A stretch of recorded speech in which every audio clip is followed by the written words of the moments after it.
Salut! Donc voilà, il est 19 h, il y a un peu de vent dehors, l'éolienne est à 3 mètres de hauteur, donc vraiment pas grand chose. Elle me fournit quand même 2 ampères et bon, j'ai des pics pas des pics, c'est peut-être pas le maximum qu'elle peut me donner, 30 watts. J'ai vu, on installe directement sur un pont de diode avec une vieille batterie qui est en dessous de 12 volts et je suis monté à 150 watts. Donc ça, j'essaierai de refaire des tests, là c'est pas le cas. Mais du coup, là je peux tout brancher parce que du coup, dès que je passe les 14 volts, le frein se met en route. Donc ici tout est allumé. Donc la journée, le frein se met en route parce que du coup j'ai que mes panneaux solaires qui vont me charger ma batterie de 12 volts. Donc je le répète ici, sur mon installation j'ai du 230 avec un WKS mais qui me sert juste quand j'en ai besoin. Donc le soir je l'éteins, mais mon éclairage, le portable, la cigarette électronique, j'ai le talkie-walkie, il y a un peu de tout que je peux brancher, ça passe sur 12 volts. Avec d'autres systèmes aussi que je peux faire brancher mon PC aussi pour augmenter aussi le voltage. La Wi-Fi par exemple aussi tourne tout le temps sur la batterie de 12 volts. Donc il y a quand même beaucoup de choses en fait. J'ai beaucoup d'avantages sur le 12 volts pour mon installation en tout cas. Et par contre le soir en plein hiver je peux avoir des coupures parce que du coup la journée ça va charger un minimum comme on a pu avoir du temps vraiment pourri. Et c'est pour ça qu'à la base j'ai voulu faire mon éolienne moi-même, mais voyant que je galère vraiment un max, j'ai pris chinois. Ça aurait pu être un coup dans le vent, si je puis dire. Mais non, ça va. Même si c'est que pour l'instant 30 watts, c'est vraiment par expérience, je sais très bien que je peux aller beaucoup plus haut. Il faut juste que je la monte de plusieurs mètres quand même, quoi. Mais là, le vent dans la bonne direction, elle est pas bien mise non plus. Mais du coup, pour le coup, là, sur le deuxième jour de test, ça me fait un complément pour moi le soir, alors qu'il n'y a plus de soleil. Et du coup, ma batterie charge et je peux allumer plus que ce que j'ai besoin en fait. Là, je suis à fond là. Mes lumières sont branchées, j'ai des ventilos au plafond qui tournent pour faire descendre la chaleur du poêle à bois. J'ai une lumière au-dessus de ma tête pour la cuisine. Voilà quoi. En tout ça en 12 volts, dans la petite cabane. Donc voilà. Donc ça fonctionne. Je vais voir la vitesse du vent juste après. J'ai un anémomètre, il me semble que ça s'appelle. Anémomètre. Je sais plus, je suis pas sûr. Je crois peut-être des conneries.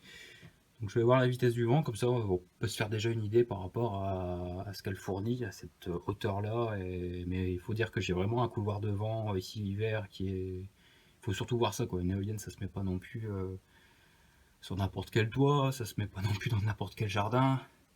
Il faut vraiment avoir du vent. Moi je suis quand même dans le côté Nord-Pas-de-Calais, la Somme et l'Aisne. C'est un gros couloir de vent quand même, c'est là ici qu'on a beaucoup d'éoliennes ici dans le coin. Et ça ramène quand même ici niveau vent.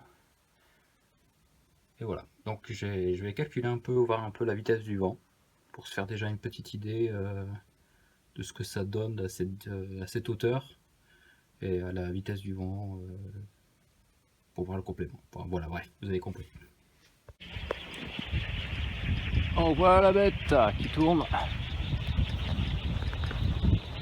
Un peu de vent. Donc, voilà, je sais pas si on va voir. Voilà. Ah ouais. Presque 4 mètres secondes.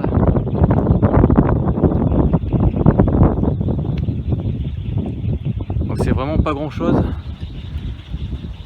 Ouais, vraiment rien quoi.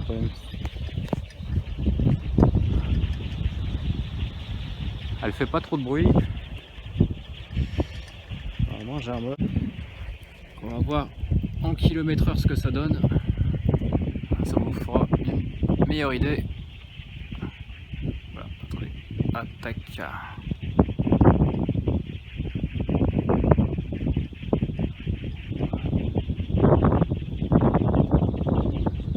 Voilà, ouais, ça souffle un peu plus. On va dire entre 10-15 km/h. On va faire tourner cette vitesse pour avoir 30 watts à peine 3 mètres. Donc c'est déjà pas mal. Je vais voir à l'intérieur, on souffle un peu plus. Donc voilà, au niveau de l'intérieur, je suis à près de 2 minutes de la maison, même pas. Donc c'est toujours pareil à peu près.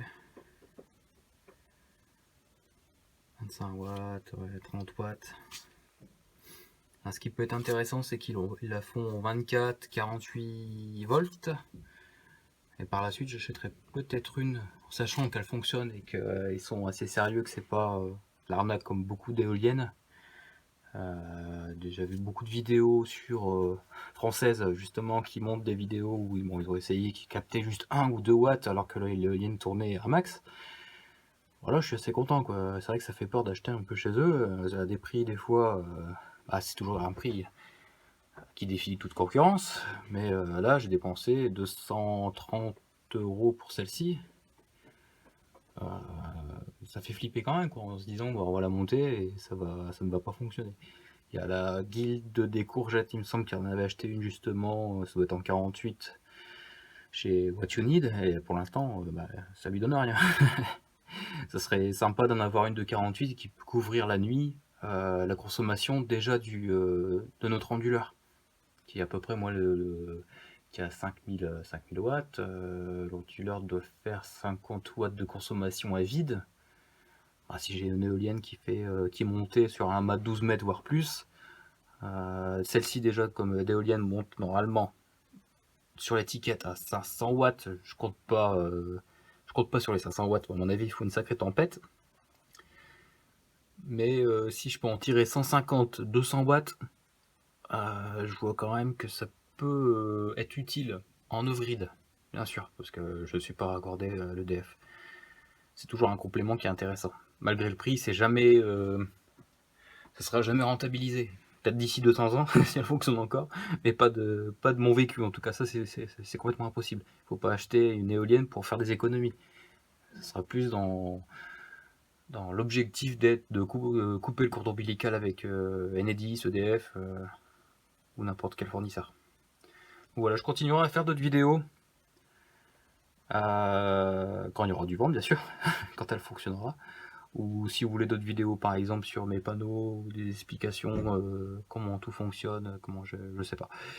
Alors n'hésitez pas, je suis ouvert à toute question ou à toute idée qui pourrait améliorer mon système. Voilà, c'est ensemble qu'on peut y arriver.